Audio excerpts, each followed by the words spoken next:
Welcome. I'm Charles Farhadian, the author of the book, Introducing World Religions, A Christian Engagement. The purpose of the book is threefold. First, the book explains in a respectful and sympathetic way the major religious traditions of the world, covering their histories, practices, theology, and worship. Second, the book highlights the similarities and differences between various aspects of world religions and Christianity.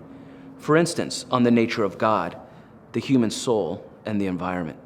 And third, my hope is that the book models a respectful Christian engagement with other religious traditions, with a view of providing Christians with confidence to speak about their faith in an immensely diverse religious world, as well as helping non-Christians and non-religious readers to better understand and appreciate the perspectives of Christians and other religious believers on a whole host of topics.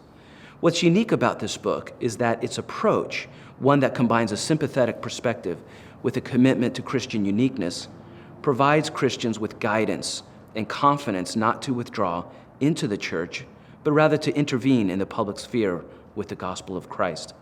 Perhaps you will recall one of the most famous ancient stories in both religion and secular philosophy.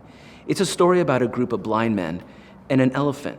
It's a story that has made its way into the world's greatest and most enduring religious traditions, as well as our own current ways of thinking about knowledge, religion, and society.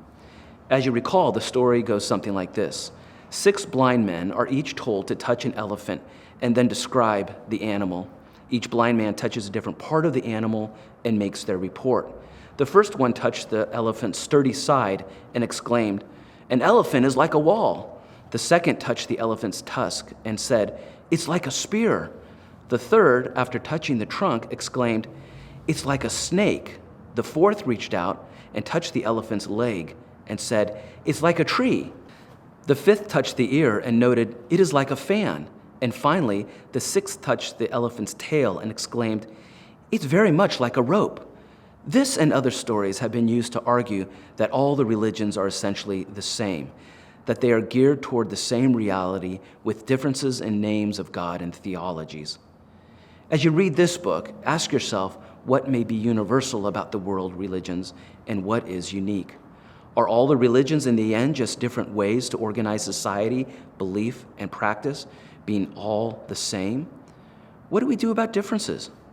The first chapter of the book considers the broad themes of religion and invites us to consider the crucial importance of the social, psychological, cultural, economic, and historical contexts of religions.